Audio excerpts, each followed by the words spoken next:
many times do you get somebody like that coming to visit you on a Saturday with ways to be able to hear you and you're not talking to her?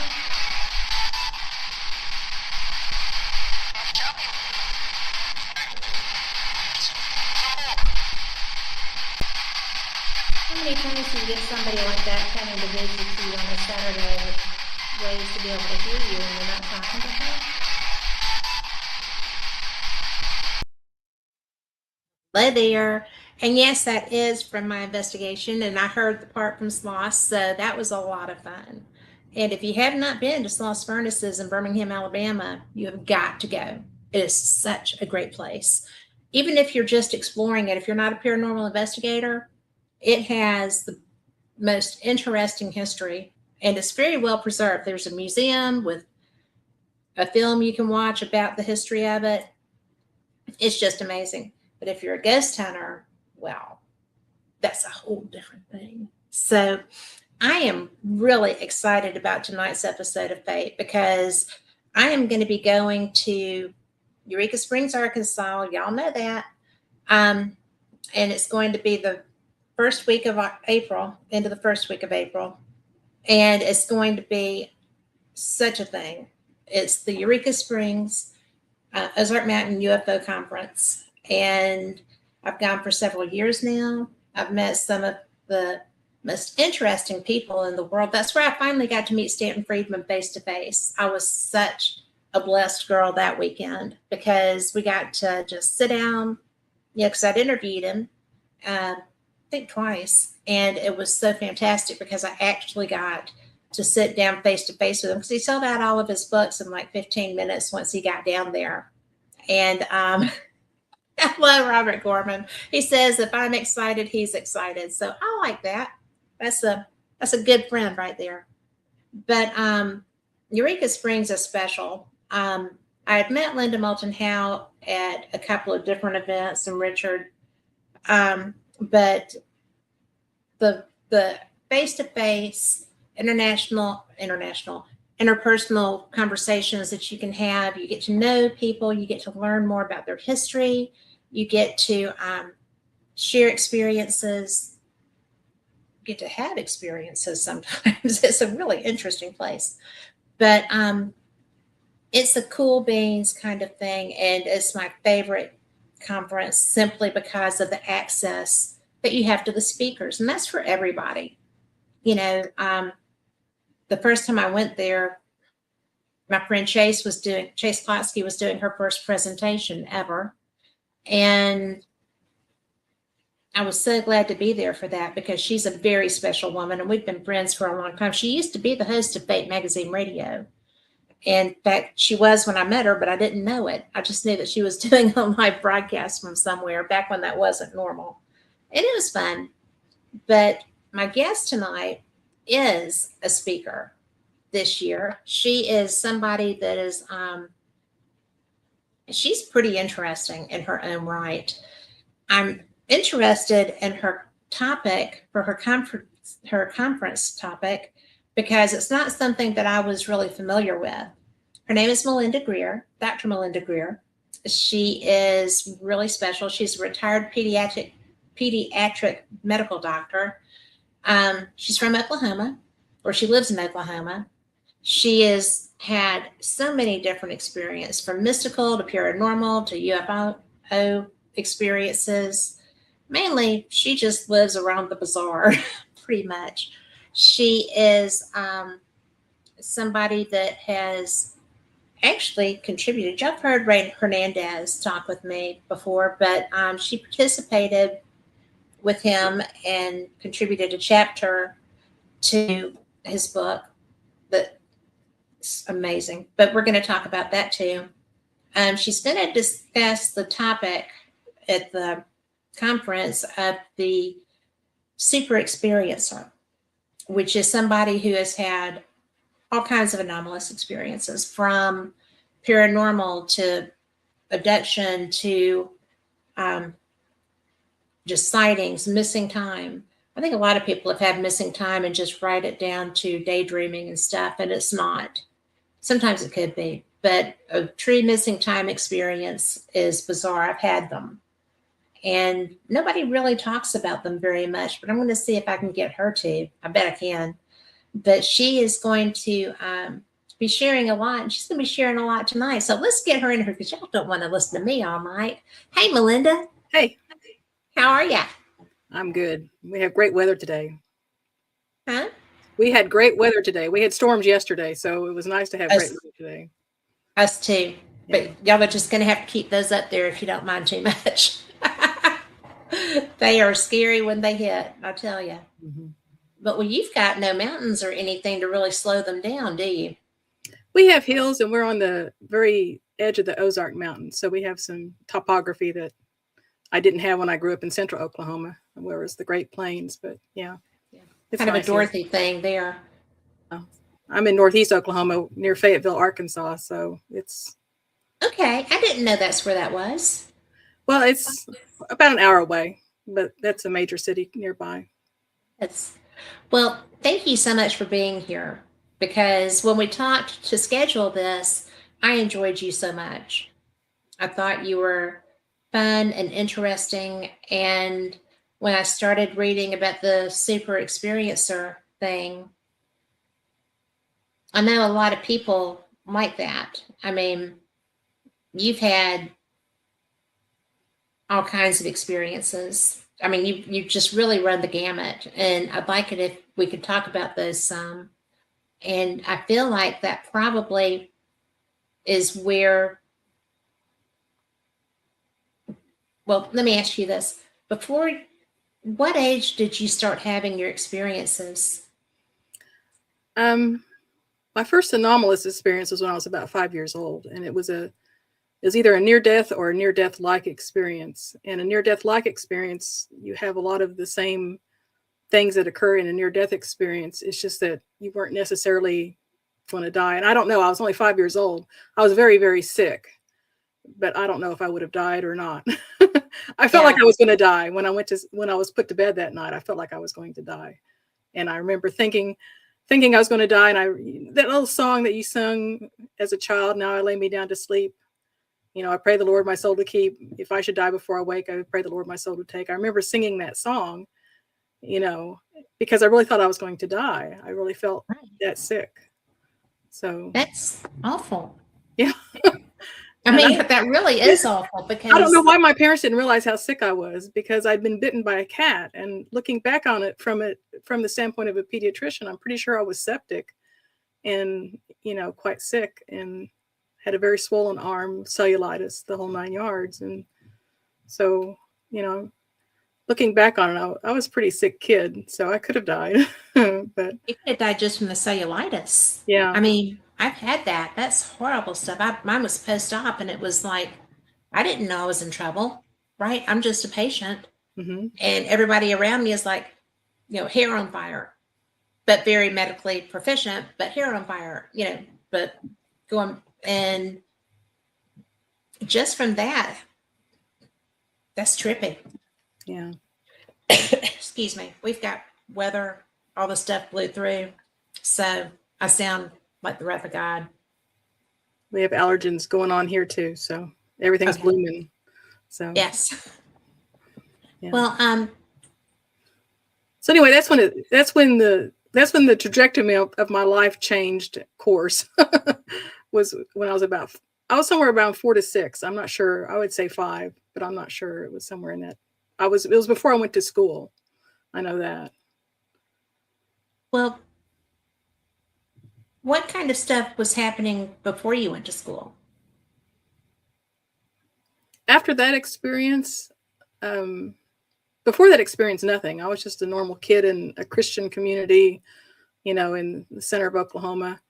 My dad taught at the local Christian college. You know, just normal kid, went to church all the time, and you know, played hard, and and you know, had all the usual childhood diseases and that sort of thing, and just normal happy childhood. And after that happened, I never told my parents about it. I never told my friends about it. I never told anybody about it. It was very personal, and it was meant for me.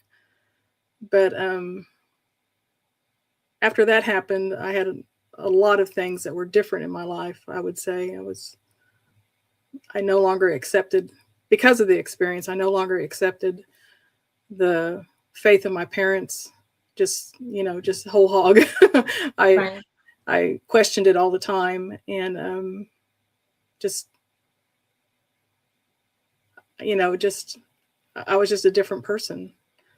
So I had like invisible, they're not imaginary friends. They weren't imaginary. I could feel them and I could sense them. And they were like invisible guides that would help me through life. Because I was a very introverted, naive child, and could not figure out social dynamics at all. I'm still pretty introverted and not great. I don't have great social skills. But anyway, they helped me navigate that. I would be sitting there in a corner watching human beings be human beings and wonder why they were acting the way they were acting. And it would just, a huge concept would just be laid into my mind way beyond my years, explaining everything to me. So they did that all the time. Just these, I would call them downloads now, but I didn't have a word for them then. Just explaining, human dynamics. And they really helped me navigate being a human being a lot. So, but it was a very profound experience, very profound for a kid that age. Well, sure. I mean, I was an only child until I was 7 and an only grandchild. So I had a lot of interaction with grown-ups, Mm-hmm. but because if my mom wanted to play bridge, she just took me with her to wherever the bridge party was, Mm-hmm. or, things like that. And if she wanted to go out to lunch with her girlfriends, she took me. So we had kids when I got a little older, we had kids in the neighborhood, but there were 3 girls. So there's always the odd one out. And sometimes it was your turn and sometimes it wasn't. But I had a lot of weirdness at that point too. Not quite like that as far as getting downloads to my knowledge, but I had a lot of dream things. I had dreams, yeah. Mm-hmm. Yeah. And my dad was very fortunate that it was during Vietnam, and he was in a unit that was getting ready to ship out, and they had built a jump school, a parachuting school in Birmingham, and he was moved to teach there. And so his unit shipped out without him. I mean, he had to stay and train people to go do that. And his best friend and a lot of his unit died. They were attacked by the Viet Cong, and which happened to a lot of people. And I think my dad had some residual, always relief, but residual guilt too, because he always took care of of his friend's widow, my friend's mom, and just made sure that she was okay. And then she moved away, but always connected there. And I was always connected to that because he was my godfather. Ah, and okay. so so that was very weird. But I didn't do like you did. Downloads might have helped. So, but I would have dreams like with grandmothers and grandmothers that weren't my grandmothers. And yes, you're one of the few people I've ever met that has those kind of dreams. I would dream I was other people, and I would be like an adult male, or a person of the other opposite sex, different age, with different memories of different relatives that I don't have in this life. I've never met anybody that really, yeah. that's a little freaky. I've never met anybody else. I've never read about it. I once dreamed I was an alien. I mean, Did you're talking about the Vietnam War. Okay, so this was a weird dream. I'll have to tell you. You want to hear it? Yes.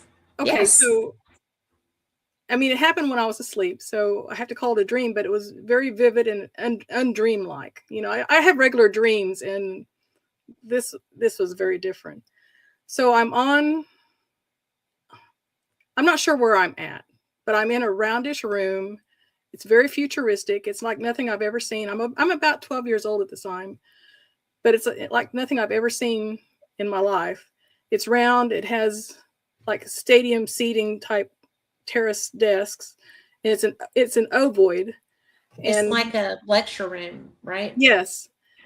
And on a wall across from me, I'm the only person that I remember being there. I don't remember anybody else being there, but there was somebody behind me that was directing the whole thing.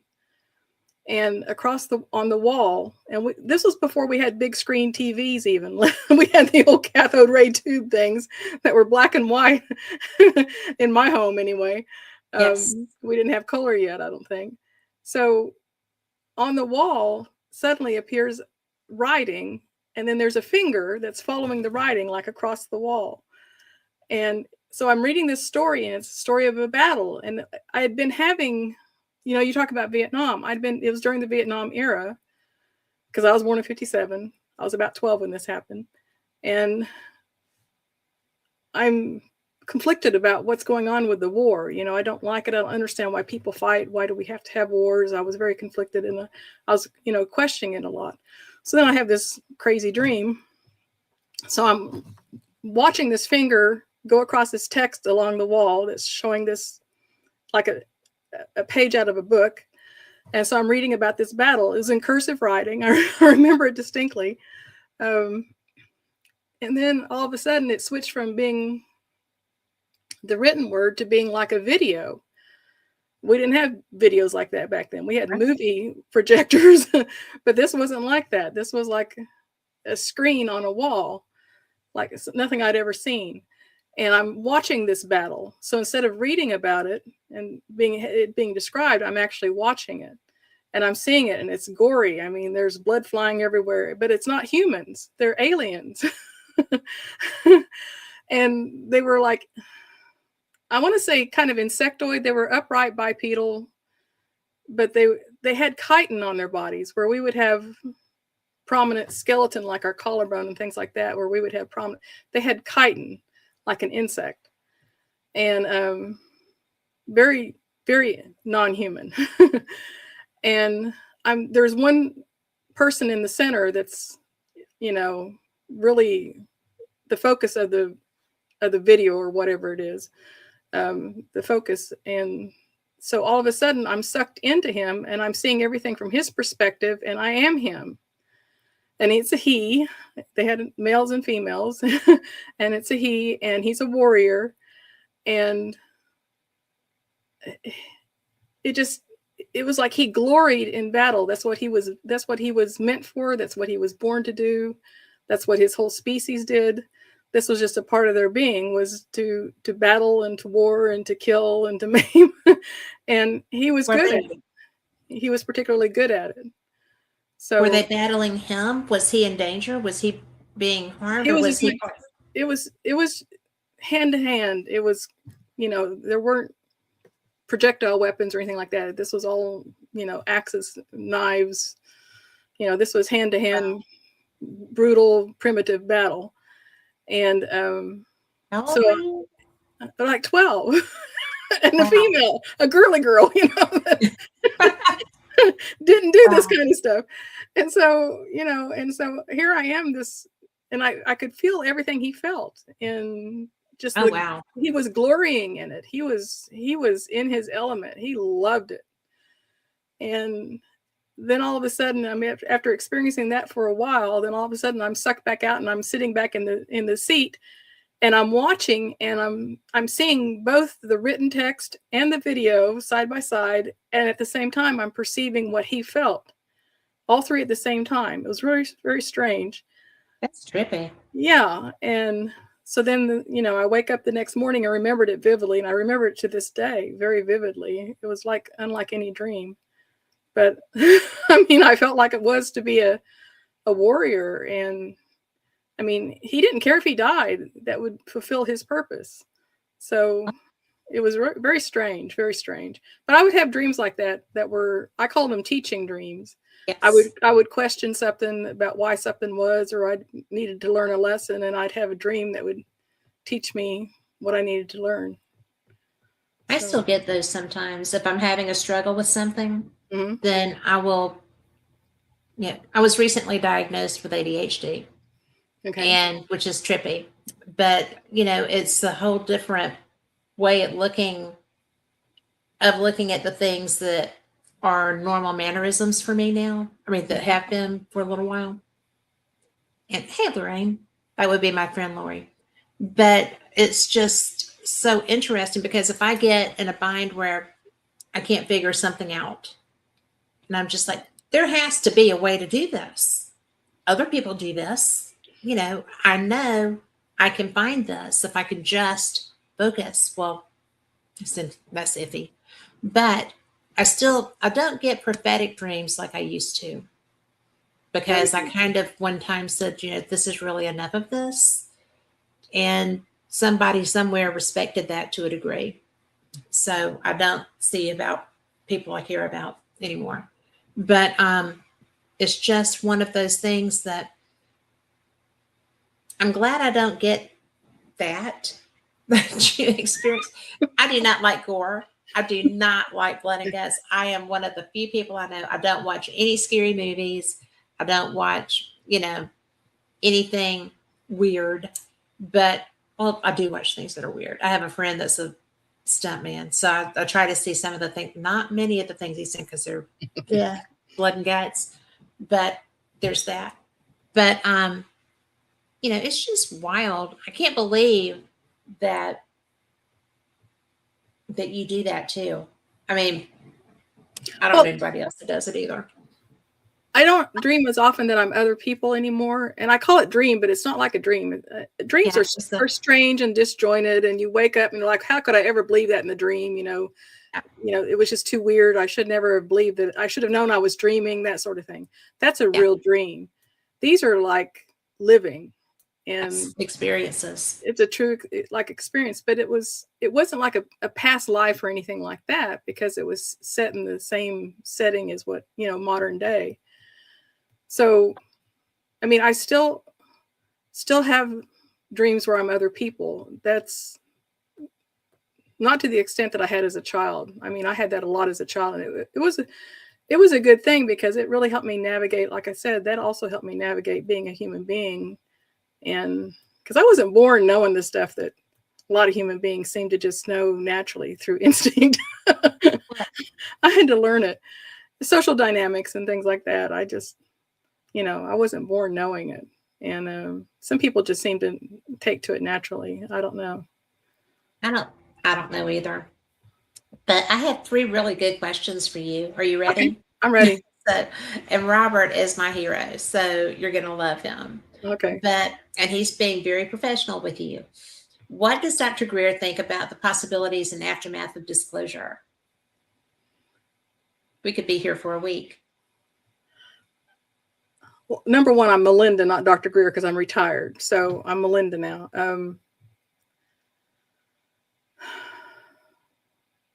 After disclosure, I think it's going to have to happen. I think if humans don't initiate it, then I think it may be taken out of our hands. I think so too. I Because think I it's think it's being reached taken that out of point. our hands. Yeah. So I think it'll happen, but it's the most profound effects, I think, will be not necessarily financial or political, but religious.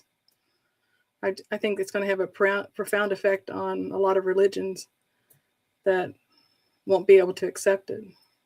It would be hard for it not to, Yeah. because the whole people that are religious that I know now, who are aware that this is a real thing and are also just waiting for it to go public, Mm-hmm. really public, are more along the lines of, well, everything was created. This doesn't negate God. Right. And I'm like, well, I would agree with that. Everything came from somewhere. And, if this is what you need for your living, then it's going to help with that. Right. Um, it will come up to an issue of are there more than one, maybe, depending on who is disclosed to us first. Right. But I do think, I agree with you. I think that we have had to a degree disclosure already, but people aren't satisfied. And for it to be really melodramatic and great big and huge and, woo kind of stuff, that hasn't happened yet. Right. But there are a lot of experiencers who are taken very seriously. And our government has basically said, yeah, there's stuff there. It's not a secret. It's but people want written down, government says this, da, da, da, da, da. Well, it's beyond the president. President's just a figurehead anyway. Right. And, there's not really, that's not who's going to be in charge of disclosure. It's going to be all the men behind the curtain. And that's going to be giving a lot of power away. Yes. Because it's easy to control people when they think that the person on the other side of the globe is the enemy, or think, it's, or the person that doesn't think like I do, or the person who doesn't talk like I do. It's really easy to make somebody like that an enemy in your society. But when you have people globally facing something that they think could annihilate them, I think that a lot of the angst and anger with each other will be gone until we learn how to deal with what's coming, with what's real, as far as they look different, they travel different. I'm sure they sound different. If they don't have a device to help us translate, we're going to have to get the, Google Translate earbuds so that we can try that. There's going to have to be communication things. It's certainly going to rattle our paradigm and change our focus on our place in the universe and what it means to be human. And, we're going to have to accept that we're not as important as we think we are. And we're probably not the top of the food chain. No. Like mindset, learning abilities, that kind of thing. Right. Or maybe it is a real food chain. I don't know. Who knows what's out there? But it's the uncertainty that's going to be such a overwhelming factor, I think. Yes, I think so too. Because Robert says telepathy needs no translators. And I'm like, it does not. But you know what? I think in English. So I think that telepathy is good, but they're going to be using their communication form. So we're going to have to learn each other. They'll already know us, but they will not, we will not be quite ready, I think, for them. But I don't know, because I had an experience with telepathy that still rattles me to this day. It shakes me up pretty badly. Really? And I didn't know their language. So, I'm not, I think telepathy is telepathy. I think it's directly mind to mind. Instead of having the abstract of a word, you have the original impulse, that is original concept behind it's more of a, So I don't think you have to have language. I don't think language has to be a factor. That would be awesome. Yeah. I think it's awesome. When this happened, I didn't get, verbatim speech from them. It was more feelings and emotions and what they were thinking, rather than I wasn't meant to hear.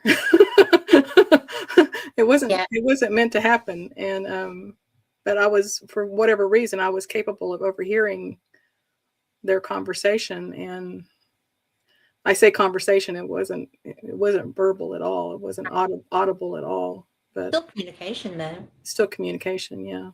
So, well, can I ask, and don't answer if you're not comfortable, but what was the scenario involved there, where you didn't know, you didn't think you were supposed to? I'm fine talking about it, but it rattles me to this day. But I was at a place near where I lived at the time. I lived in Southeast Oklahoma near what's called the Talamina Drive. It's a famous scenic drive along what's called Winding Stair Mountain in the Ouachita Mountains of Southeast Oklahoma. And I was at a place called Horse Thief Springs, and it was an old civilian conservation corps picnic area. So built back in the CCC days.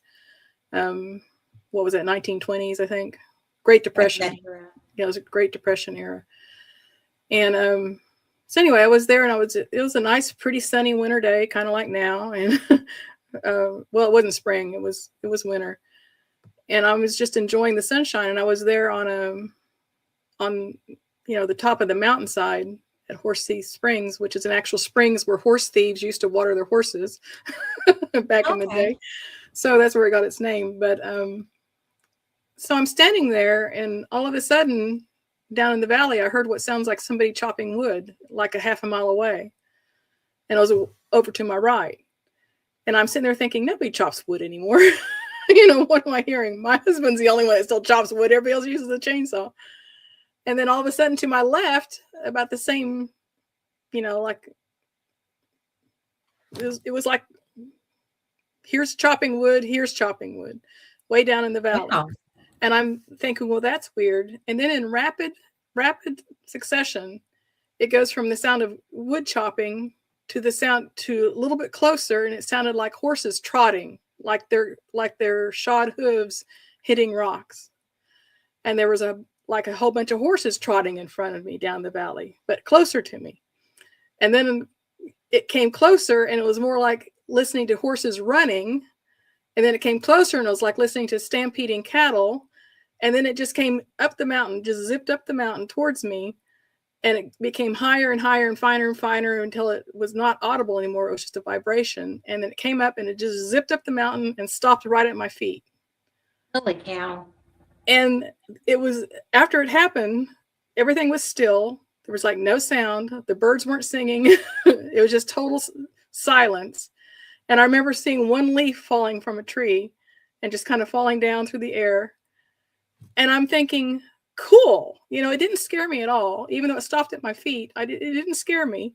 I was just intrigued and just kind of awestruck and wondering what the heck that was. Was it seismic? Was it some type of earthquake? What was that?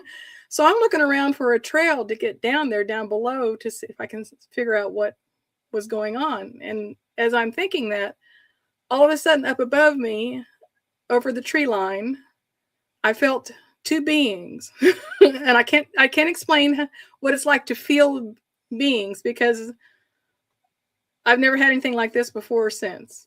But I could feel that there were two beings. They felt male, and I couldn't see anything. I looked in that direction, and I could feel that they were scrutinizing me, and that it sounds crazy. It's absolutely bonkers. No, it doesn't sound crazy. I mean, but I could feel them, and they were like the one on the left had a proprietary air towards me, like he was responsible for me in some way, or like a sense of ownership. You okay?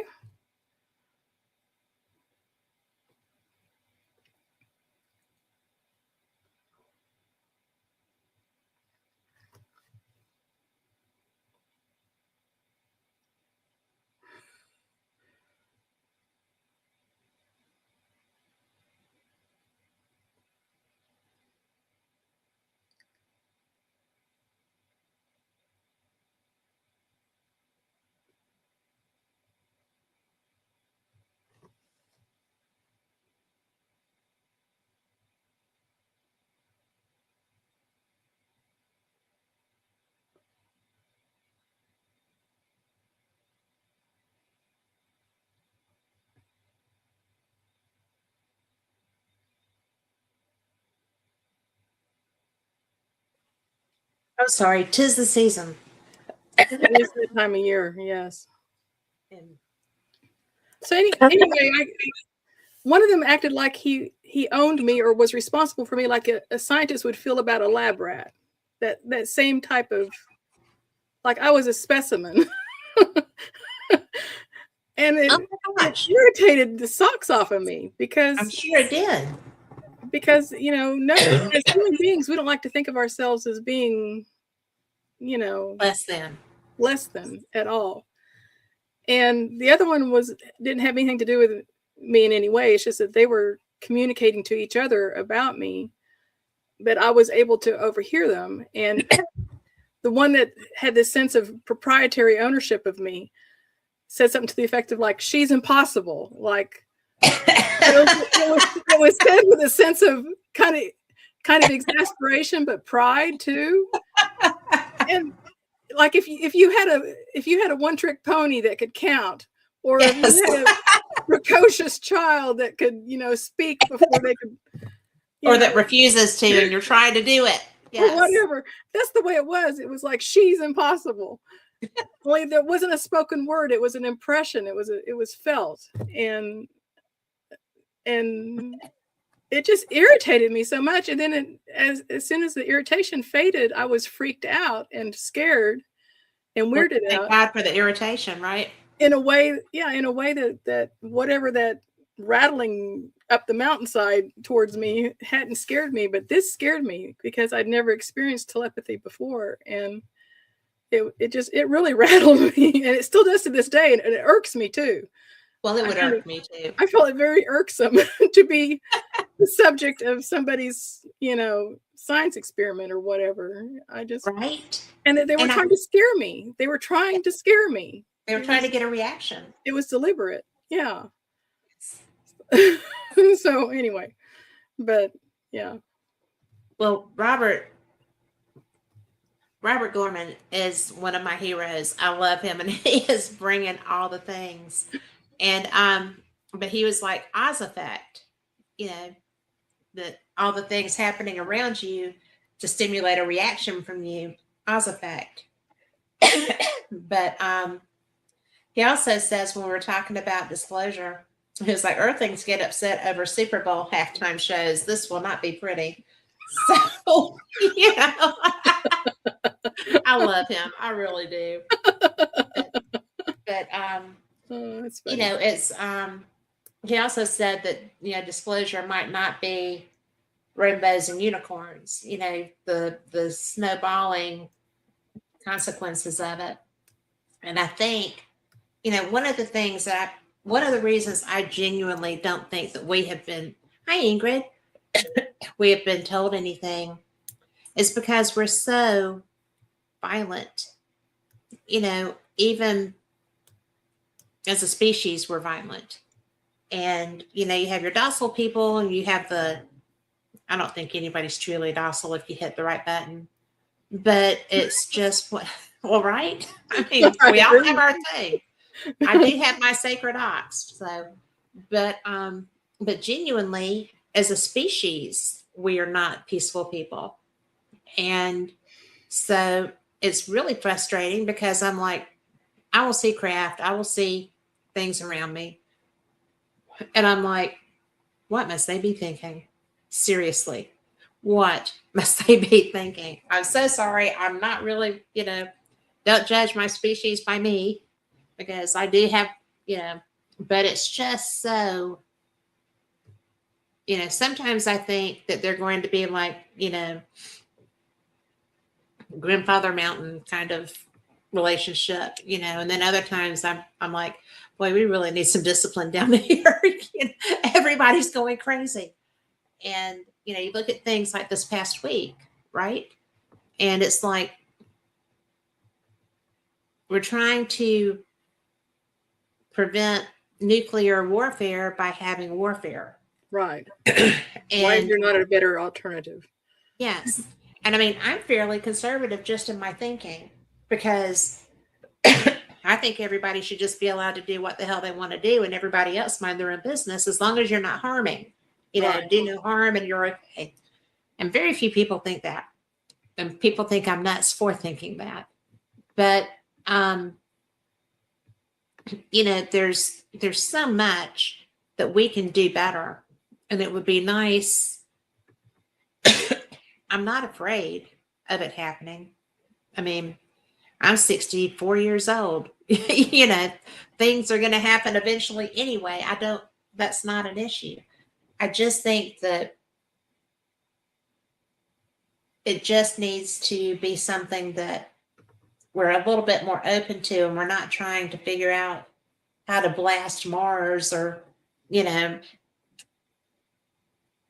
building Star Wars to be able to do, you know, things. And I think that we need to be doing something more than sending a gold record with our exact location to people we don't know, and just start putting out universally, we're positive, we are excited, we would like to meet you. If you have something to teach us, we want to know about that. And just, you don't even need a craft. Right. I mean, you can just put that out and on its way to go wherever. I feel like, and you can correct me, I feel like it affects us too. You know, I feel like we can truly affect each other if we focus that way in a positive way. I know we do the negative a lot. We do the negative already. But if you can do the negative, you can do the positive. Right. You know, it's not rocket science. Well, maybe for some people it's rocket science, but it's not. We're geared that way. And somewhere along the line, it turned into negativity. Right. And, you know, like decades and decades ago and centuries ago, maybe with an apple. I don't know. Maybe that was the fallen one, you know. But it's so interesting to think of the different things. What is the most interesting, and you can't go too big because we still have an hour and 20 minutes. I know. But what is the thing that has shook you the most as far as that type of experience? The thing that probably had the most profound transformative, you know, aspect of it was the near-death experience that I had as an adult. That was in 2013. As far as positive, I've had some scary experiences, like missing time and things like that, you know, were scary. But I think the most positively transformative one was the near-death experience I had when I was 55 in 2013. So it was awesome. I highly recommend death. Well, I mean, I've had one, but what happened with yours? So I'd been flown to a regional hospital in Tulsa called Oklahoma Heart Hospital, like the night before. They thought I had a dissecting aortic aneurysm, which is where your aorta coming out of your heart's about to explode. Yeah. And they'd actually taken me to the OR. I'd signed my rights away. They'd taken me to the OR and had me set up with my A negative blood in the heart lung machine, you know, the bypass machine, and everything ready to go. And then they decided to do what's called a transesophageal echocardiogram, where they stuff a probe down your esophagus to see what your heart's doing, and decided that I didn't have a dissecting aortic aneurysm, but there was something abnormal there. So the next day, after I recovered from the anesthesia and everything, they put me in a wheelchair and were wheeling me, and I needed to go to another building across the road that was literally, I needed to have what was called an MRA, which is a type of MRI. And the machine to do that was across the road. So had to go down an elevator through a long tunnel underneath the road. And we were headed towards the elevator at the other side, getting ready to go up. And my nurse was literally reaching out to push the button when I start losing my vision. And I told her, you know, something's not right. I think I'm about to pass out. I need to get down on the floor, you know, and then I started losing my hearing, and you're about to go. Yeah. So the last thing I remembered was trying to get out of the wheelchair and get down on the floor, get flat, because that's what you do when you're about to pass out. And she yanked me up by my hair and my hospital gown to keep me in the wheelchair and whip me around. And that's the last thing I remembered until all of a sudden I'm laying on my back, looking up. I still don't have my peripheral vision back, so it's like I'm looking out of a well because I just had central vision. And I see this bald head looking into my central vision. And he says to somebody behind him, she's back. And somebody was like fumbling underneath my gown. Somebody over here to the right said, "Do you have seizures?" talking to me. And I said, "No." He asked if I had epilepsy. I said, "No." And then I felt somebody was fumbling under my gown. And when I say felt, I could feel him. I could feel his energy in a way that I don't as a human being. I'm very intuitive, but I don't usually feel energies like that. I mean, I could feel that he was young, he was scared. Right. I could feel his emotions and things like that. And he was fumbling under my gown, and I realized he was trying to get defibrillator pads on me. And I, when I came back to consciousness, he asked the guy behind me, "Do I still need to put these on her?"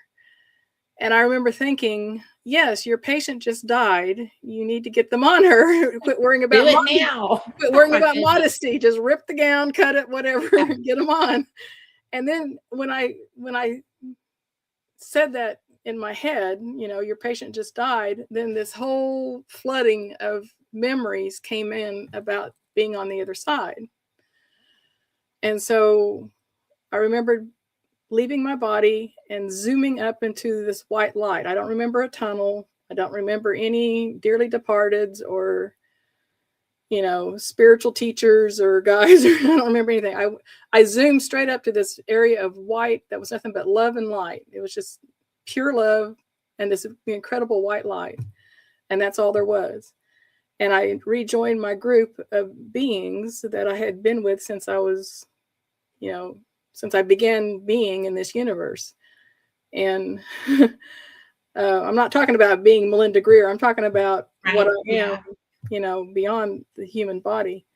And so anyway, I rejoined them, and there wasn't a life review. It was more of I was able to just download all of my memories and all my thoughts and the whole experience of being Melinda Greer into this great database. And then I was uploaded with what I needed to know to catch up with what the group had been involved with. So, but there was no time there. It's hard to explain how there's no time, but yet there's sequential things happening. I don't understand, but there's like a timelessness there. And anyway, I got to just relax and recover, and it was a great reunion, I would say, being back there. But the love was incredible. The love was just overwhelming, and it was awesome. But the love was being generated, and what it was being generated by was off in the distance and away from us, but yet it was generating the light, and it was generating the love. And we all wanted to be where it was at, but yet, we were confined into a different area. Did you lose me? I lost you? I lost both of us. I didn't see either one of us for a minute there. But Okay. it scared me because we had the little spinner things going. So, but now we're back, so it's all good. Okay. But anyway, it was just pure love, pure light, but wanting to be wherever that source was of the love and light, wanting to be there. So there was something else that I wanted to attain that was greater than what I was in that state of being, if that makes any sense. it does. And at some point it became, everything was telepathic. Everything, we didn't have bodies. We were like energy beings. Everything was surround sound, surround sensory. Everything was like 365 spherical incoming data. We had senses that I don't have as a human being. I could sense things, energies and things like that. And I remember going off and doing things in the physical realm, but I wasn't trapped in the physical realm like I am as a human being. You're trapped here until you die, and then you get freed from this. So anyway, it was an awesome experience. And it sounds like it. It sounds like. Well, at some point it was decided that I needed to come back here for reasons that aren't real clear. And I wish I knew why. So when I came back, I was yelling at the CVICU team that was resuscitating me or working on the whole resuscitation process. I yelled at them and was crying and carrying on and had a conniption fit. And so that was. What were you saying? Why did you bring me back to this awful place? It was so wonderful there. Everybody loved everyone. Why did you bring me back here? I was sobbing. I was beside myself. Did anybody address that with you afterward? Not really. They all tiptoed around me. They didn't want to talk about it. In my chart, they wrote things like, some of them would write that I had asystole, and some of them called it bradycardia with prolonged pause. What is that? Bradycardia is where your heart slows, and then a pause would be where it stops, which is asystole. Okay. Where your heart stops. I mean, they just tiptoed around. It was just crazy, and they didn't want to talk about it. They didn't want to talk about it at all. So. Yes. And Robert says you're the real deal, and I'm like, yeah, I think so. I mean, it's just so bizarre to think that you come back, right? I think you've frozen again. I can't hear you or see you. Okay. And here we are. Now you're back. Okay. But, it's so bizarre to have, because I know physicians that would have dealt with it exactly like that, because they know that you've gone. They know you were gone. And yet, when they get you back and you're fussing them out mm-hmm. and saying that, they know that was real. Yeah. They knew that was real. And they tippy-toed. They just blew it off. They talked about it afterwards. I know that because I recently had some arrhythmias and problems, and I had to go see a local cardiologist. And I ended up seeing a physician's assistant. And he used to work there at Oklahoma Heart Institute. And he remembered the whole thing. And I remembered them talking about me afterwards. Oh, my gosh. So it was funny because they wouldn't talk to my face. That is so... That's wrong. That is wrong. I needed psychiatric counseling after that. Because it took me a while to. You at least needed to be. Back. That's ridiculous. Yeah. I would have been so mad. I would have gone and found them. I would have. Sometimes I'm feisty just a little bit, but I don't understand. Why people who that's their day in, day out, what they do every time. I know that a lot of hospitals are set up with things, with trips, with signage above that's not visible. It's on top of cabinetry. It's right. It's tucked away. And I know that because I have friends that work in there. And, people see those signs. People bring back information. People bring back stuff that, it's just so much. And that's just one of the other things that we get treated like children, or worse, really, because we educate children. And, if we have these experiences, then I have friends who have had alien interaction, real alien interaction. I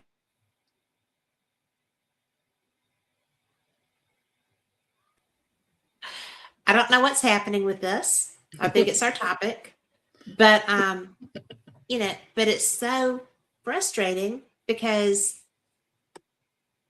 they will not talk about what happened to them. They talk about it to me because we're friends, right?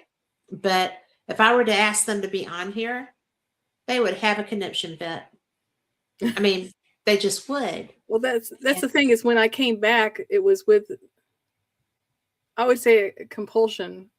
I'm impelled to talk about not only my near-death experience, but all the other weirdness that I've hidden all the rest of my life. I mean, I've hidden it, except talking to my husband about it, or selected friends, people that aren't going to judge me too harshly.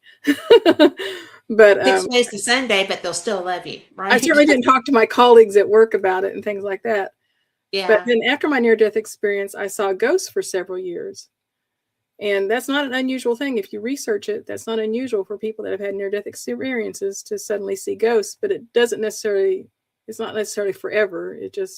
Anyway, for several years at the hospital, I would see ghosts, and I would actually talk about it. I mean, with my colleagues and with the nurses and things like that. And it was amazing how many of them also had seen things, but they wouldn't talk about it until I approached the subject, and then that gives them permission to talk about their own experiences.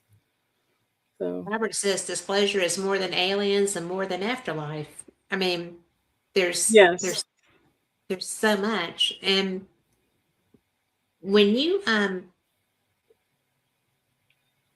started sharing to the extent that you have, what was your impetus to start doing that? Again,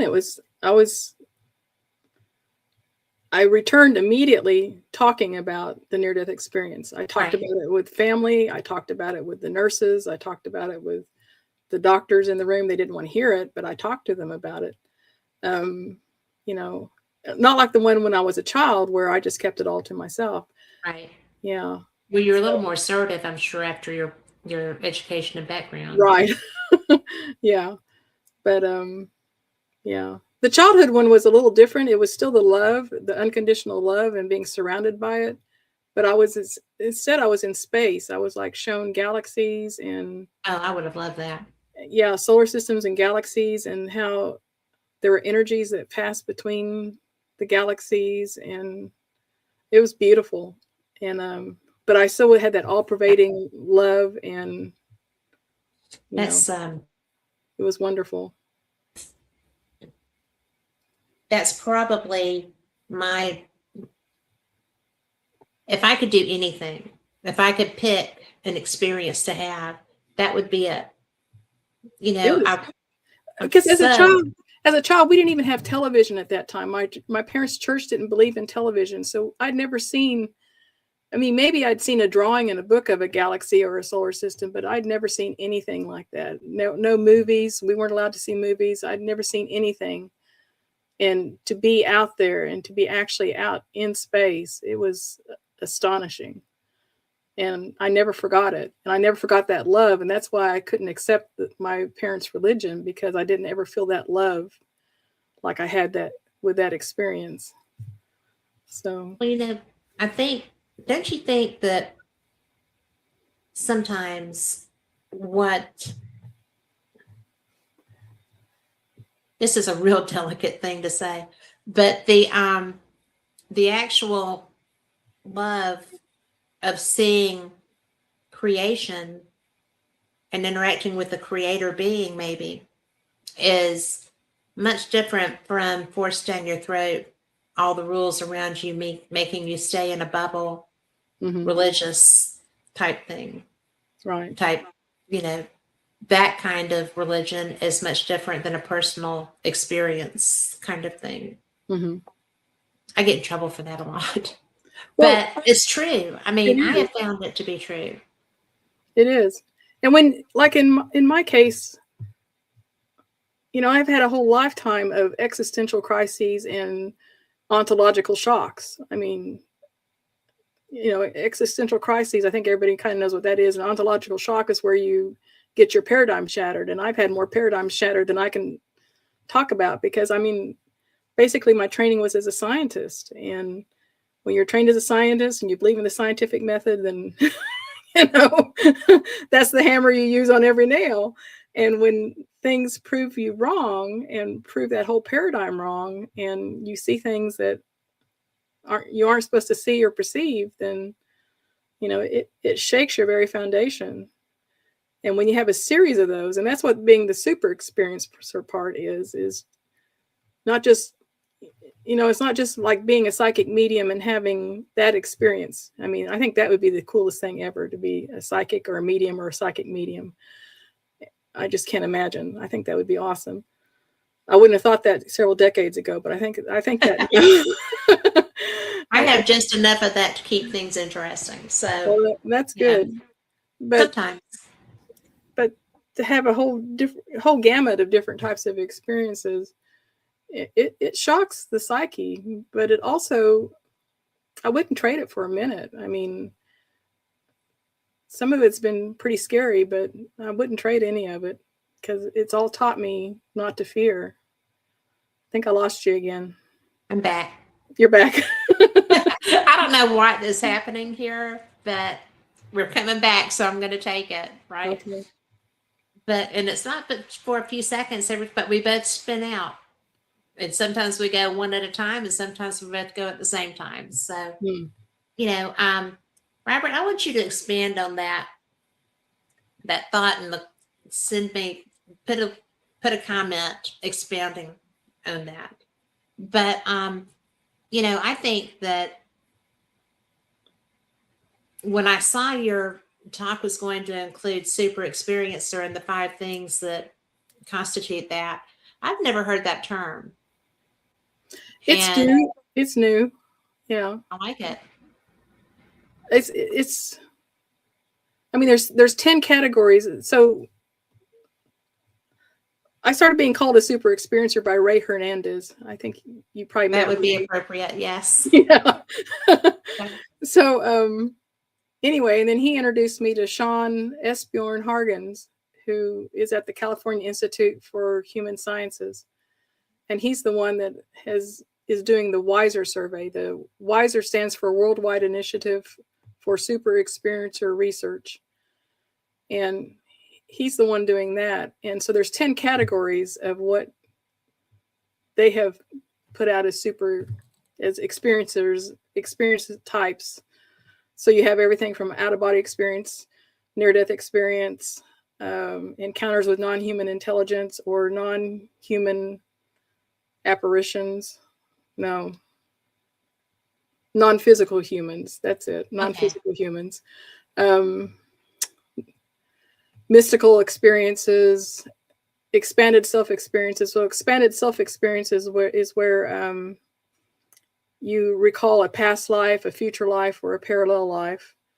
Or you have an experience where you meet an oversoul or God or some type of experience like that.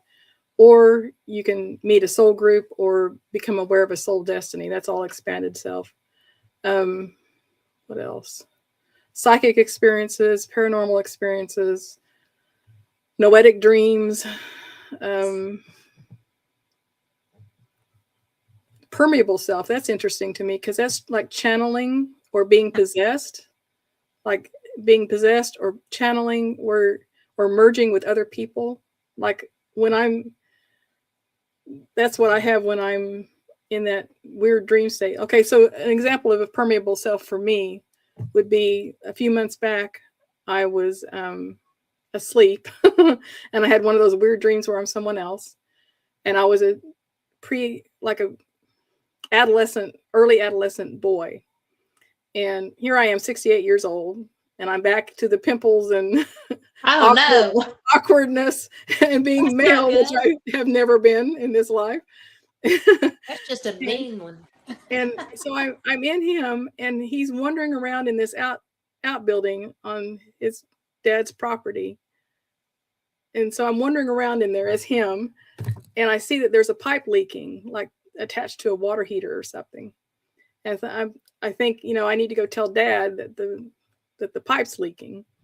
And so I go out of the outbuilding, and it's a pretty day, and I'm a kid, and I got distracted. And I remember there was an old, like a junk recliner sitting out, like an old Naugahyde recliner sitting out in the yard.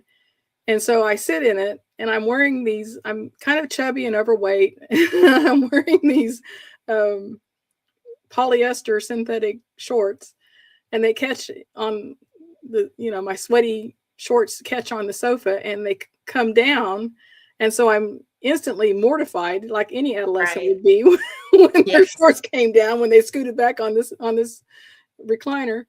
And then I hear somebody coming up behind me, and I realize it's probably my dad, and he's going to catch me with my pants down. Oh, no.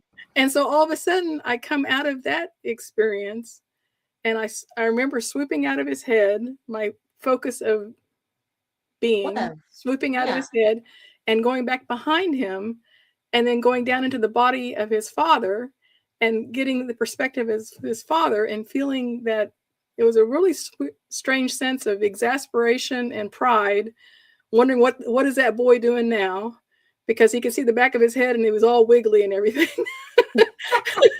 Trying to get his shorts up. Shorts up.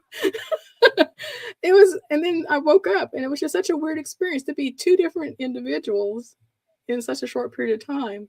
So that's permeable self, That would like be so weird. merging with other people and feeling other people's perspective, or channeling or possession, would be permeable self. And then the last of the 10, I think I got all the rest of them, is UFOs, which would include, encounters with non-human intelligences in a craft, missing time, abductions, things like that. So anyway, those are the 10 different categories, and I can nail all 10 of them. Right. So, but to be a super experiencer, they want you to have at least 5 of those categories, and it's not that uncommon, actually. They're discovering more and I know more. people- It's not that uncommon. I might qualify. I think But, you would. know, Yeah. And we just bounced right out.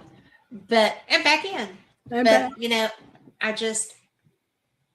I know a lot of people that would qualify, I think. And well, they some need to of them- take the survey. I will tell them where to find it. Superexperiencer.org. There you go. That's easy enough. Superexperiencer.org. I'm going to put that in the comments. Okay. So if I could type.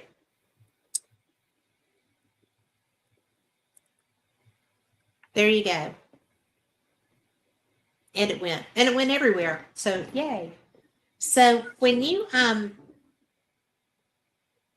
if Ray coined that, and y'all are, because I know him and I know that he is doing all of the research. I mean, I love that guy. I love the work that he does. I love the groups that he puts together.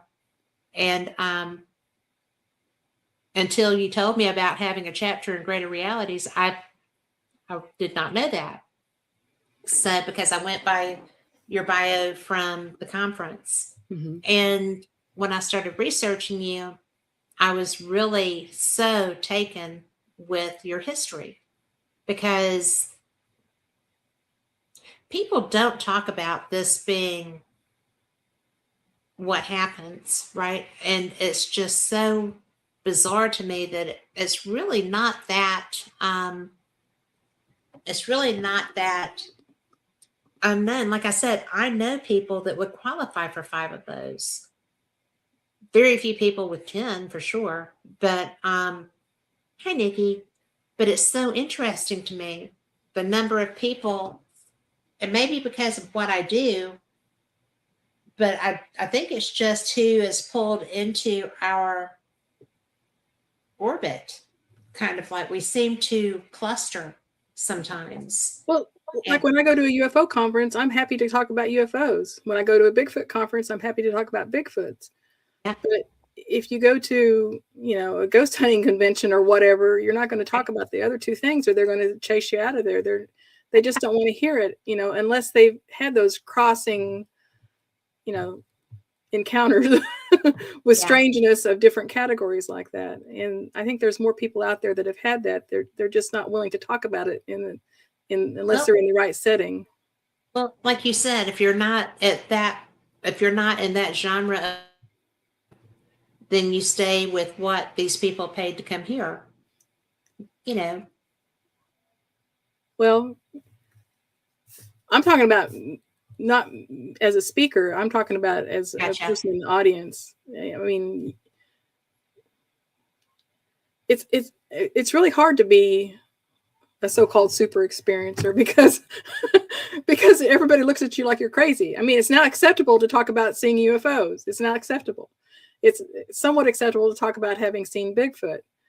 But when you start talking about the whole gamut, I had a near-death experience. I've seen Bigfoot. I've seen UFOs. I've had missing time. And, you have the whole gamut of that. And people just tune you out and think you're nuts. I think it's because people are hesitant. People are hesitant to put out that they too have experienced all this stuff, because any of it alone in the right group is going to get, you're going to be looked askance, right? It's like, Right. but but it's really interesting because so many people because I've done this show I've done for 5 years. I've done my other show that's called Paranormal Experience for 10 years. And I've talked to people from every edge of the spectrum relevant to anomalous experiences and research. And it's just really, there are a lot of people that would qualify under that. And well, they need to take the survey, because phase 1 is to get 5,000 people to take the survey. And I will put that out there everywhere. It's a long survey, so you plan to spend several hours at it. So, and you have to do it all at one setting. So do it, before bed. So, because that's when I can be still the longest. But I think it's really important, because what are you trying to achieve with the survey? They want to get 5,000 participants for phase 1, and that started actually last year. I don't know how many they've gotten so far, but the more the merrier. So they want 5,000 super experiencers. So they started out with saying 4 to 5 categories. Now they're saying 5 to 6 categories. So I don't know where they're going to land, somewhere in there. There's no telling. Depends on what they get. They're finding out there's more and more out there. So anyway, and so then they're going to whittle that 5,000 down and take 100 of them and do psychometric studies, which would be like intelligence tests and, making sure they're sane. I never said I was sane. Psychological studies. And they'll also do in-depth interviews with about 100 participants that take the survey. And then... Well, I think that's really important, because I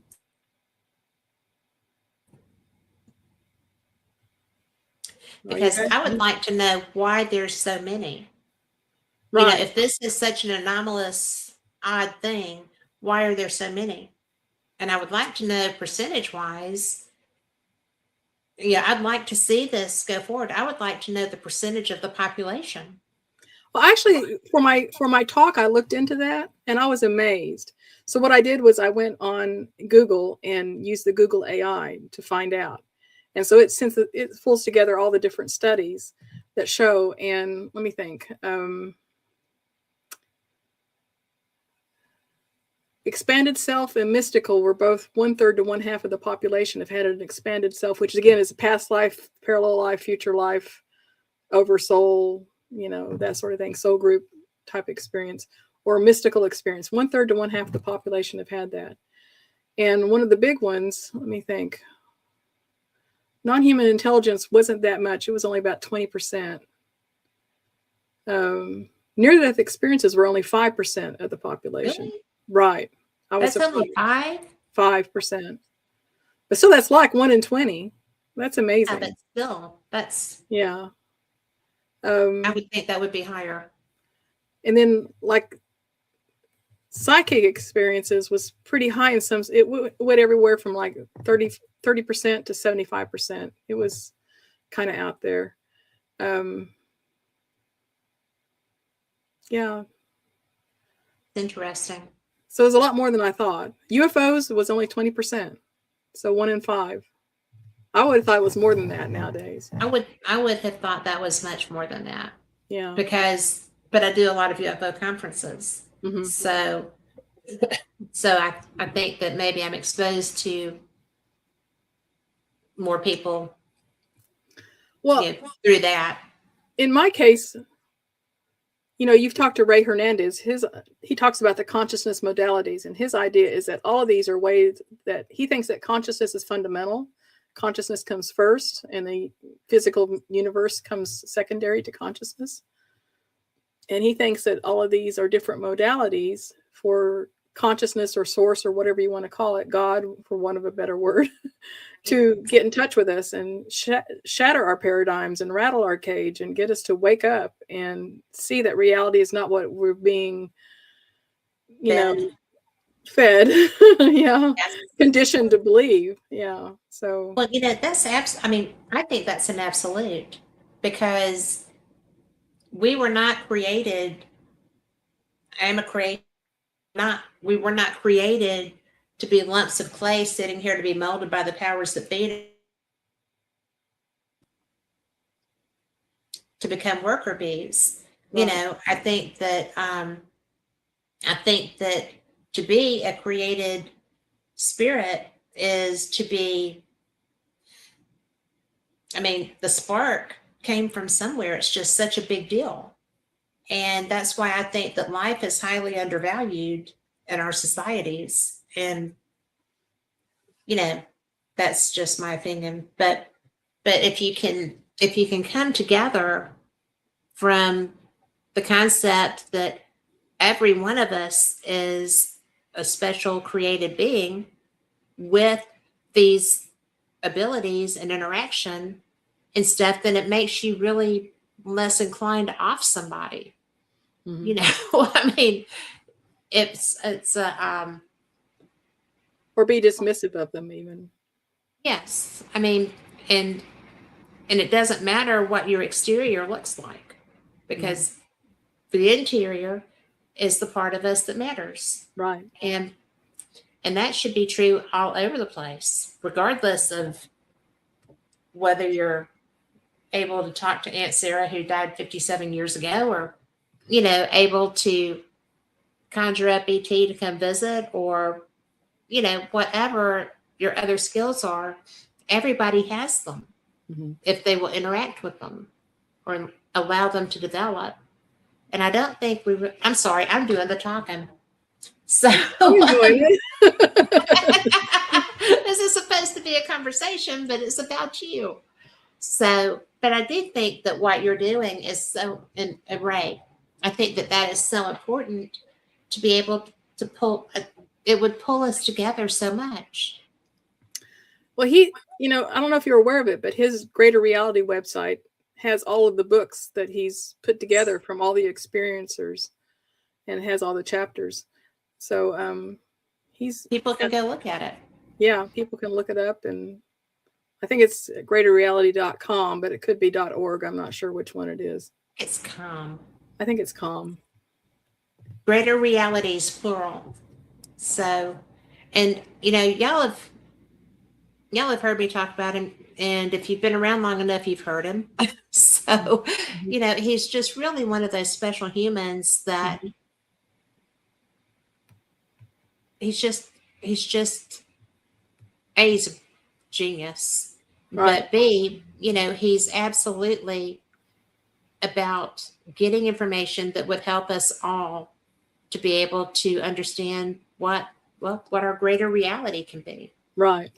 And what it should be. It actually is. We just don't implement. So I think a lot about him. I think he is a wonderful person. Yes, he is. And he's had some wonderful experiences of his own. Yes, he has. And he doesn't mind being honest and sharing them either. I first came across him probably 5 or 6 years ago and didn't really know. I discovered Noetic Sciences. Okay. And I was just like, oh, this sounds like something fun to research. So I did. And you amaze me, because I think it's such an important thing to be able to share the experiences that you've had and to understand what the possibilities really are. That's fun. And I love that you're here. I cannot wait to hear your lectures. So I'm excited about that. But what do you think is your favorite that you have experienced to date? Other than the near-death experience, I think it's what happened to me on Musha Key in the Bahamas. It was it was awesome, and to this day I don't know what triggered it or caused it. And this happened in 2010, and my husband was doing some part-time work for David Copperfield, the magician, who has an island. Fun. Yeah, who has an island in the Bahamas called Musha Key. And he'd gone over there a couple of times to work for David, and David wanted him to come back and do some additional things. And he says, well, I'll do it.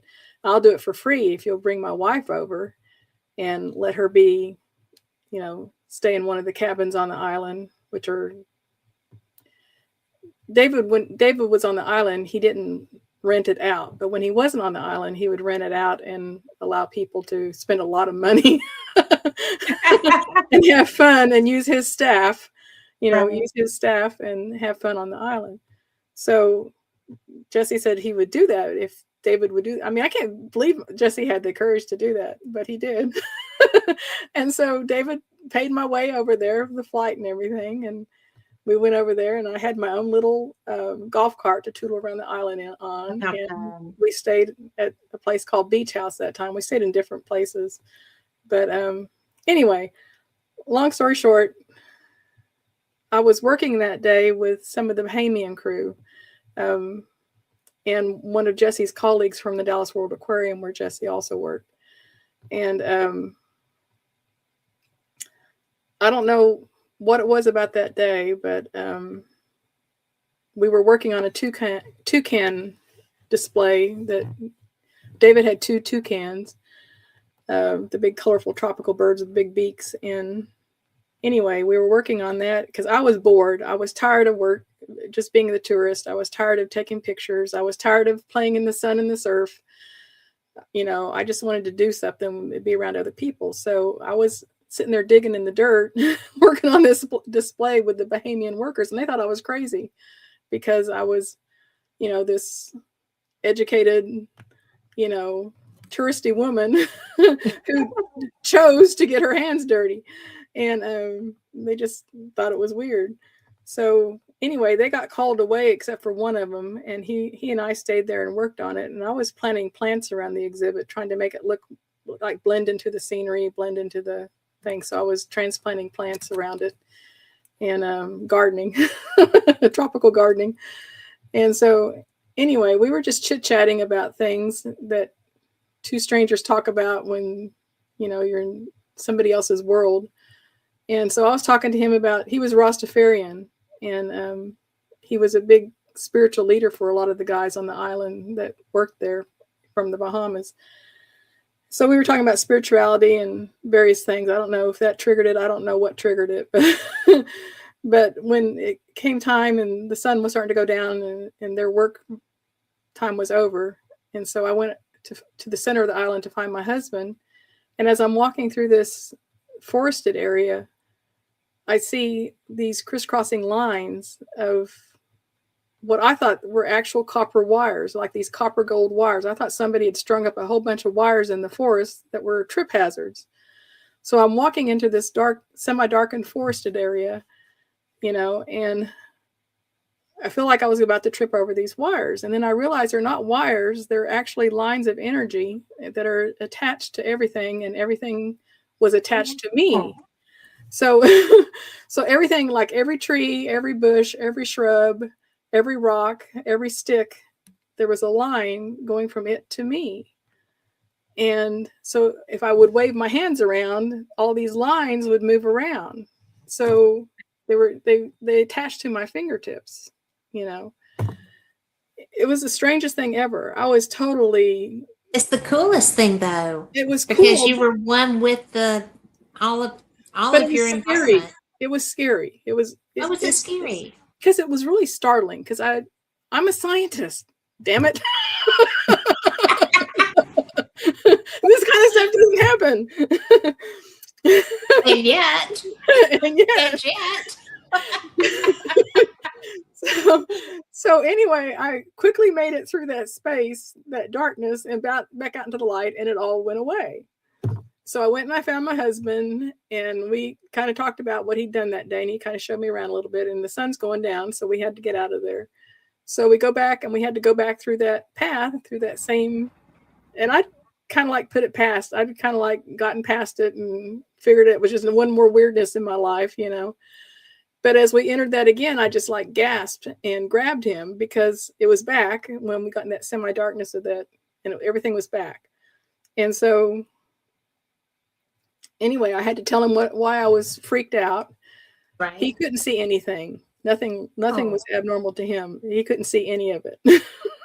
So that really freaked me out too, because it's just me. And so we went on through it and got on the golf cart. And as we went back to beach house where we were staying, every time we'd go through a semi-darkened area, it would be back. And oh my gosh. But when we got to beach house and all the lights were on, I couldn't see anything. It was all normal. And then later on, we went outside and sitting by the ocean and listening to the waves and looking at the stars, and it was all back. It was gorgeous. And there were like, it was like the aurora borealis out over the ocean. I could see these nets of lines. And some of them were just lines, and some of them were like crisscrossed, and some of them were like hexagonal, but they were like weaving in and out like the aurora borealis. And some of them were hexagonal like chicken wire. And some of them were like diamond, like woven diamond weave. It was just weird. There were just all these different energies and lines. And so I'm trying to describe all this to him, and he can't see any of it. So eventually had to go to bed because I had to get up and get on the plane the next morning, and he was going to stay, and I had to leave. And so got up the next morning, everything was normal, nothing abnormal at all. Got on the boat, made it to the airport, got on the airplane, and I'm with one of his friends from the Dallas World Aquarium. But we weren't seated together. He was in a different seat. He was on the left side of the plane. I was on the right side. We were both on aisle seats, but he was several rows ahead of me. And anyway, so I'm sitting there, and as we get out over the Caribbean, it's super bright, so everybody puts their windows down. And as soon as it got semi-dark in the plane, what happens? I see all these lines. So that's so funny. I'm attached to every person in the plane. I'm attached to all this, you know, every seat, every person, every object in the plane, I'm attached to it. And so I'm sitting there in the aisle, you know, seat, and I'm like, have my hand propped up like this, and I'm like wiggling my fingers and I'm watching the lines dance around. And then I like stretch up over my head, and just I played with it a little bit as much as I could without looking too stupid. I mean, you might as well.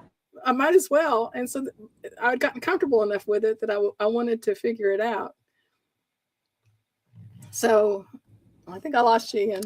There we are. Okay. So anyway, eventually, you know, we got towards, I think it was Fort Lauderdale that we were landing in. And we got towards that, and everybody opens up their windows to see the landing, and it all went away. Right. So then I had to fly again to Dallas, and then get on in my car at Dallas, and everything was normal. I drove home in the dark. Everything was normal until I got home. And then as soon as I stepped out of the car, it was all back, and it was really, really apparent. And all the stars had, the closest thing I can say what it was like would be Van Gogh's Starry, Starry Night. Right. Painting, and the stars had whirls of energy around them, and I was attached to the stars were attached to each other. It was like my childhood experience that I had when I was 5, all these energies between the stars, and it was beautiful. But all those lines were everywhere. It was gorgeous. And then when I went to bed, I finally had to go inside and check all the animals and all that kind of stuff and be a responsible human, because I had to get up and go to work the next day. And when I went to bed and looked out the window, I could still see it. But the next morning it was gone, and it's never been back to that extent. I still see subtle lines of energy connecting things and like bubbles of energy between things, but I don't see those copper gold lines like I did that time. So that was very profound, because it made me realize everything's connected. Everything. everything's fundamentally interconnected. So, and I got to see it. I got to see the actual. That is such a gift. I think that's such a gift. It was Because a moment of grace. I mean, it was absolute grace. So totally changed your perspective, didn't it? yeah.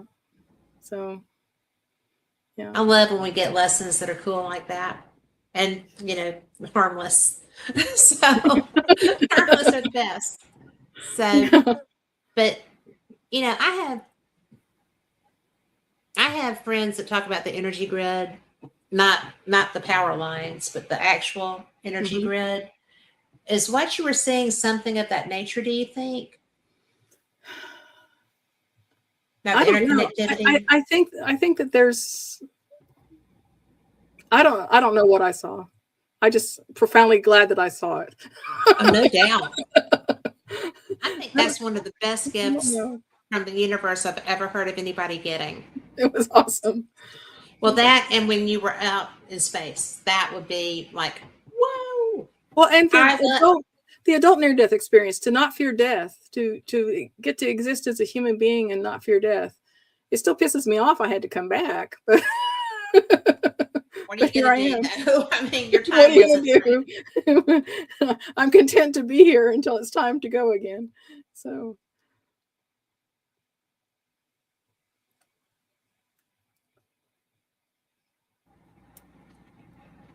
are you back? I have no idea why we keep spinning out of control like that. I guess we're just both wide open. But it's so funny when it does it, because I look at Carl and I'm like, yeah, here we go again. So, but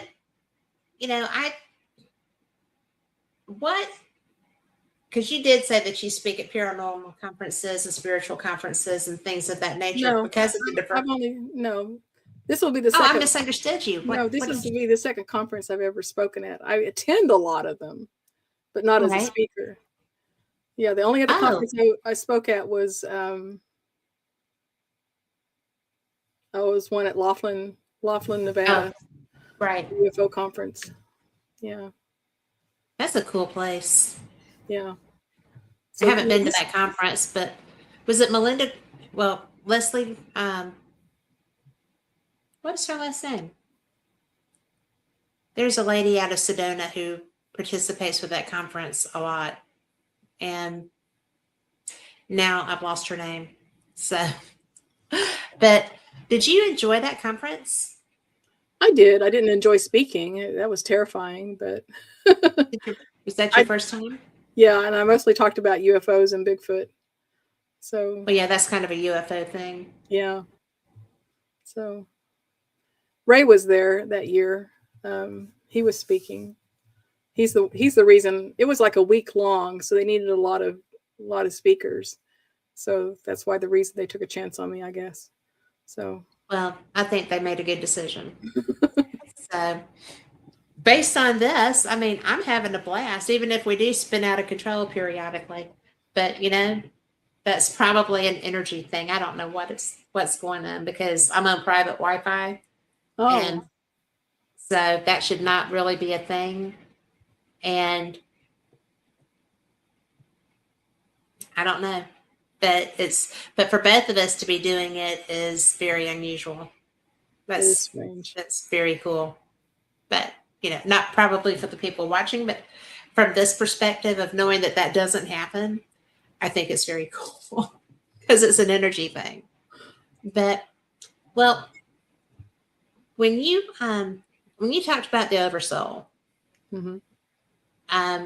I have someone that I really like a lot who keeps putting out kind of like bulletins, and I'm subscribed to her. Her name's Nancy Timms. I love her. I've interviewed her. But she is really putting out a lot of information on the oversoul. And I was not familiar really with the whole concept, other than Emerson, right? And so I'm just kind of like, why is there this much to put out? I mean, why do I get stuff 2-3 times a week or a day, depending on what's going on about this?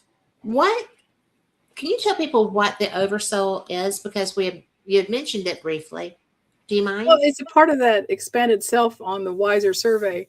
I'm not sure that I understand it myself. My understanding is that the idea that, well, like when I had my near-death experience, I was actually two different distinct entities while I was on the other side.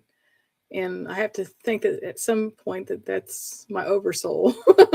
Right. But my idea of an oversoul is that you have a greater self, a greater soul, and then that sends out little pseudopods of self down into the physical or down into some other aspect of being that maybe they can exist simultaneously, or everything maybe exists simultaneously. I don't know. But the idea that I once saw a drawing of it, and it was like this huge thing with little pseudopods, like I said, sticking down into different lives. I don't know. That's the only thing I can think of. But So it's not like a personal thing. It's a universal thing. I don't know. I mean, I don't know that much about it, other than what it talked about in the Wiser study, the survey. But I don't really resonate with that so much as I do with, I have a past life memory, that sort of thing. So, and then when I experienced my soul group, that's what I experienced. So as far as an oversoul, I don't know. I don't know that much about it. No, either. I'm going to have to run up on that. I guess I could get Nancy to come back on and ask her, because she has a lot to say about it, and that's not a bad thing. But without a grasp of the basic understanding, I think then I'll lose something from the shares.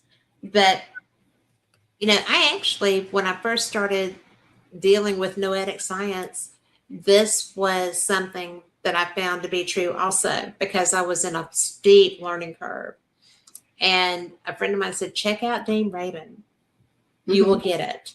And so, yeah. And that's actually where I came across Ray, was, in my research there. And then I've heard him speak a couple of times.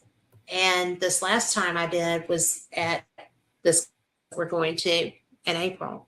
And I love the fact that the Ozark Mountain UFO Conference, you're going to love, because it's such a personal experience. Yes.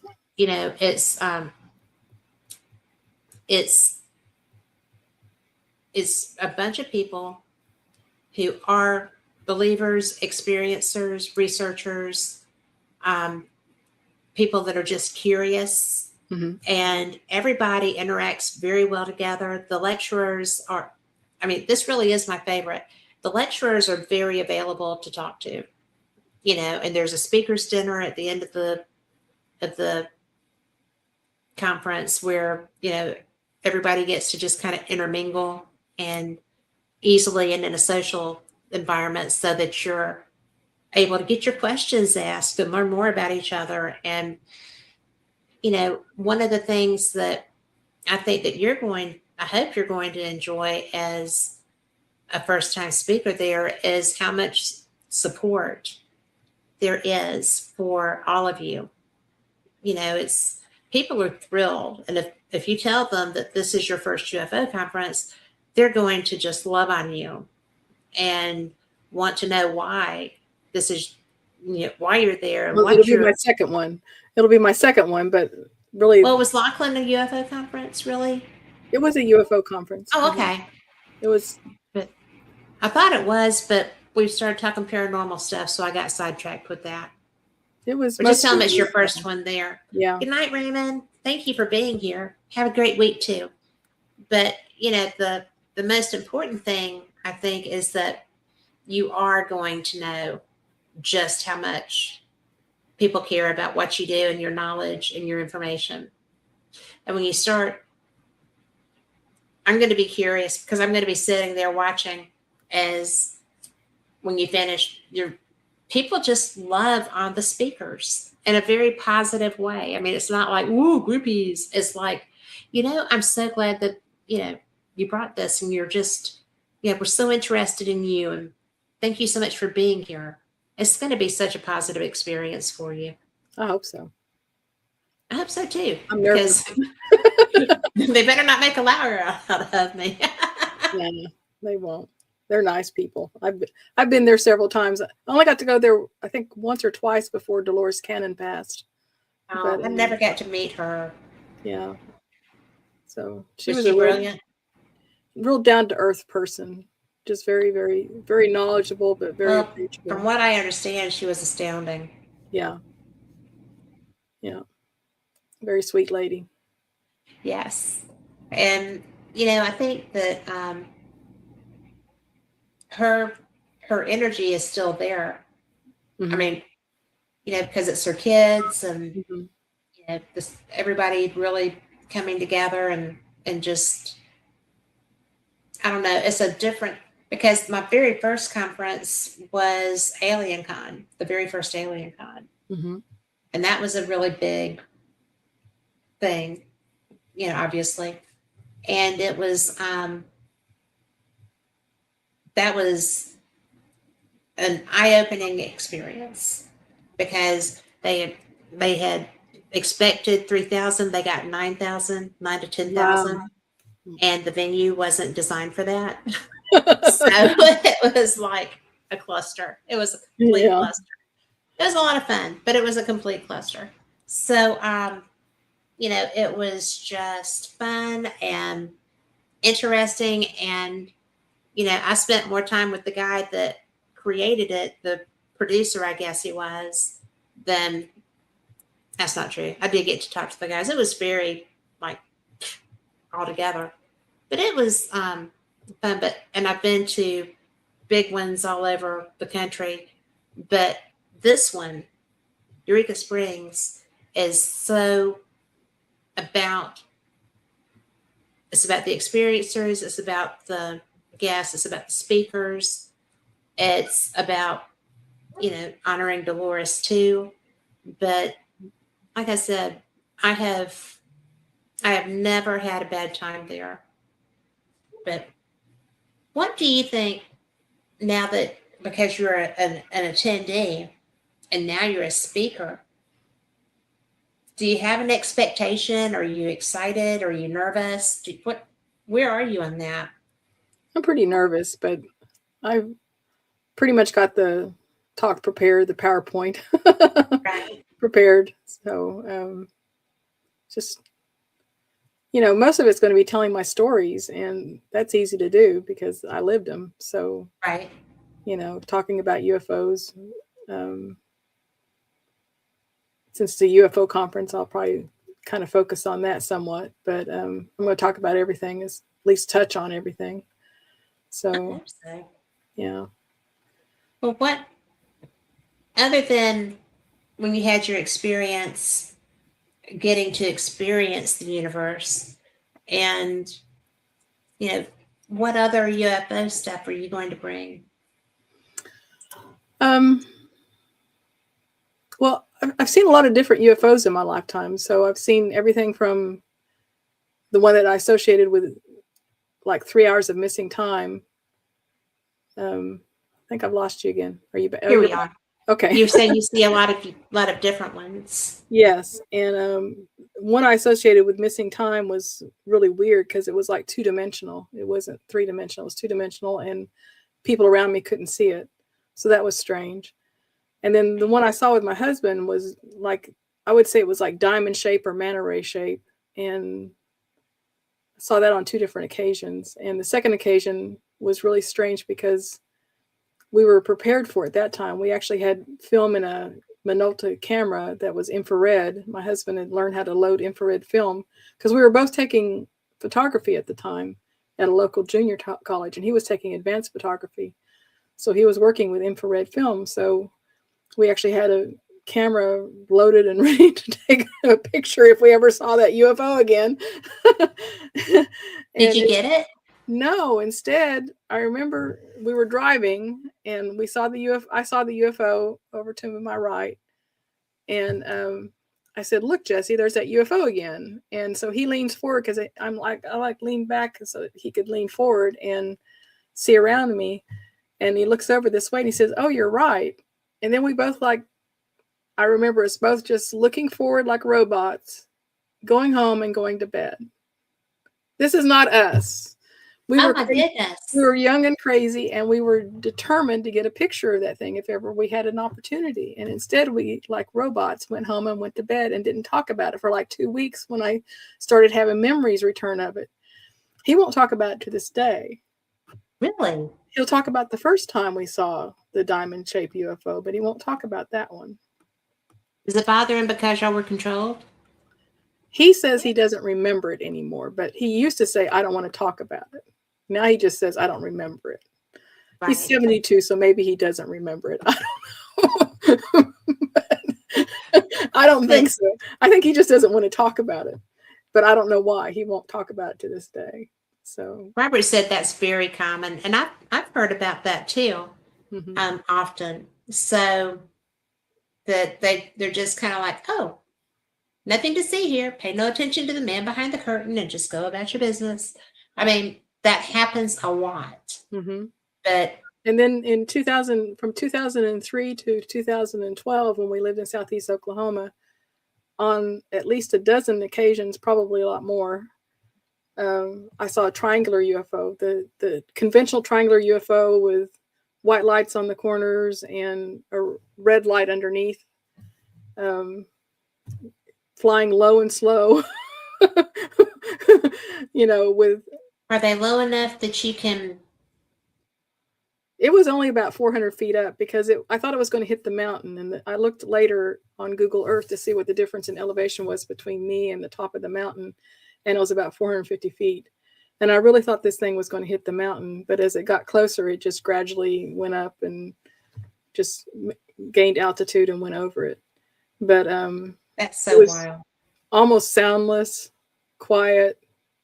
And it had these weird lights coming out of the front of it that the closest analogy I can say is like a lightsaber. They were like, lights go on forever until they peter out. You know what I mean? They get dimmer and dimmer. This wasn't like this. This was like a bright, like if you took a fluorescent tube and stuck it out of the front of the thing, and there were two of them, and they like crossed each other. And I thought they were hitting something in front of them because lights don't just stop. They don't just stop. So to me, it was like there was something in front of it that the lights were hitting, but I couldn't see anything in front of it. So I was real confused. I thought I was going to hit the mountain. I was freaked out. I thought I was going to witness some type of crazy accident with a UFO. Wouldn't that be enough? That would be. Yeah. But my husband and I were driving one night, and this same type of UFO flew over our car. It came down the river valley and then made a turn just right in front of us. It was over to the side, and then it flew right across, right in front. And again, I thought I was going to hit the mountain, but it gained altitude and went over. So it usually often had the same flight path. It was like I always felt like it was something made by humans. And in 2018, I actually found a patent. I don't know if you've ever seen that patent by the U.S. government that talks about an inertial craft. Anyway, the patent was filed on behalf of the U.S. government by the Department of the Navy, the Admiral of the Navy or something like that. So it's an actual patent. It's called craft using an inertial mass reduction device. Anyway, and it talks about anti-gravity. It talks about incredible speeds. It talks about negating gravity. It talks about all these things that sound like Tic Tacs and things like that. Wow. But if you Google PAX, PAX 205, it talks about PAX 205. If you just Google that, it shows you the PDF that the person that filed this patent, I shouldn't say that, the scientist behind the patent, he had to give a brief to the patent officer in order to get this patent to go through because it was so woo-woo. It was so crazy. Oh, gosh. Because it talks about anti-gravity. It talks about, let's see, aerospace vehicle, underwater craft. Anyway, it talks about going from outer space to, to conventional, atmosphere, to undersea with no change in velocity and all this stuff. It says that on the patent? Yes. No. Yes. Robert's got it in chat now. Okay. U.S. Navy patent application by Salvatore Pays Pays for an inertial mass reduction device. Yes. I love Robert Gorman. Yes. And one of the things that really bugged me was it talked about in that briefing that he gave to the patent officer, he talks about this can be local space-time modification on a grand scale, and then he puts in parentheses, planetary scale. Yeah, it's possible. Space-time manipulation on a planetary scale, and we think that we need to be messing with that? So my attitude is if this thing looked to me like something a human would make, and if they're already talking about a patent that can modify space-time, if you can modify space to the point where you can change gravitational properties of something and reduce inertia to where you can have these super high velocities without squishing a soft human inside. If you can have all that modification of space, then you can modify time as well. And it could be a time machine. And we could be seeing, I could have seen something from our future that they were coming back. Or our past. Yeah. I'm just saying, I mean, it opens up a lot of speculation. But yeah, look up the PAX 205. It'll blow your mind. And this was, this is a FOIA. This is a FOIA. Yeah, this is a FOIA from the U.S. Navy. And they had to disclose it. So it's a PDF, and it's not even. I can't believe I've never heard of this. With what I do, I cannot believe I've never heard of this. Yeah. So that's why when you were telling me, I was like, no. So after I read it, and when we see each other, we're going to have a chat. Okay. So, I have just been having the best time. I hope that you have too, even with our little spin outs. Yeah. And I don't know what that is, but it's probably because of the topic that happens. There's not anything that should be affecting my Wi-Fi. Certainly not both of us.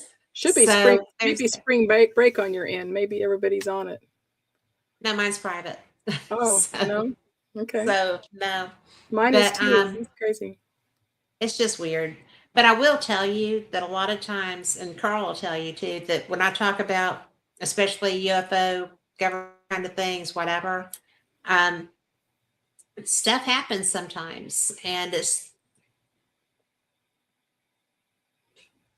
here we are again. But it's just, and Robert could probably tell you too, because it's actually, I've done fate for 5 years, and I've done a lot of different topics. And normally I have more trouble when I'm talking about ufology and this kind of stuff than I do when I'm talking about ghosts and demons and stuff.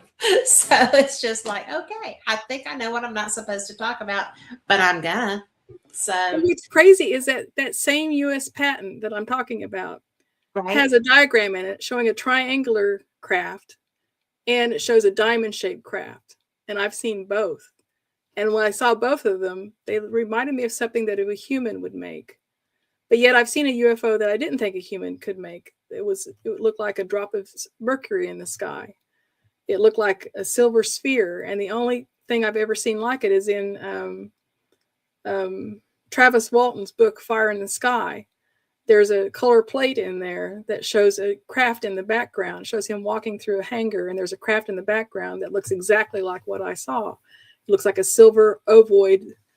It's not quite spherical. It's more of an ovoid, kind of flattened, like if you took a drop of mercury and it was floating in the sky, and it was like flattened, and it wobbled. It had a wobble to it. Like a drop. That did not look like something a human can make, and it ascended at an incredible rate. And then it went around a cloud it was almost like it was interacting with me. I was trying to think, this is a weather balloon, and then it went against the wind.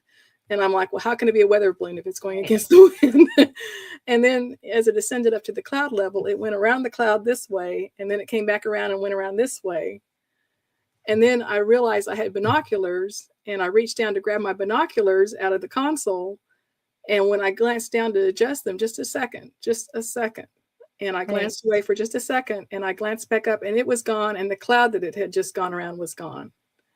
So it was weird. So that one I don't think was a human, but the triangular one and the diamond-shaped one, I just think it could be us, not necessarily in this current time, but at some point. Well, So, I am so... I know that probably sounds weird. No, that does not sound weird, because, if we can, I firmly believe that there are capabilities to manipulate time. So I've lost time before. And to my knowledge, I have not had an abduction experience, but I have lost time. So it's an interesting concept. But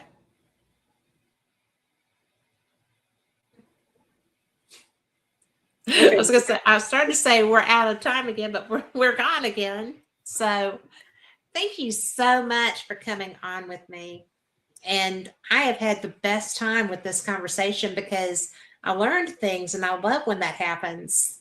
I love being, I'm always surprised by what I didn't know. And so I absolutely love it. And Robert said that y'all just going like robots going home. He said the TKO, telepathic knockout. So yeah, people have shared that with me so many times, and I know you've heard it too. It happens. It's almost like you're under a robotic control. And Robert said, bless both of us. Thank you, Robert. Bless you too. I just love when you're in my chat. So, in fact, for everybody listening, Anthony Lewis, yes, big time. If you lose over last year, we have lost a few timelines. I think so too. I think that there's a lot of misdirection happening left and right. So it's really strange times. It's very strange times. Yeah. But you know what? May we live in interesting times. It's not just a toast. It's not just a toast. But well, thank you again. And for everyone listening, thank y'all so much. We will be back next week. Same cat time, same cat channel. And Paranormal Experiences on Wednesday nights. Also, same cat time, same cat channel. So take care. Be blessed. Rick McCollum, if you're listening to this, you are one of my best friends, and I'm one of your biggest fans. So you get well. I'll talk to you soon. And everybody, y'all be blessed too. Thanks for being here.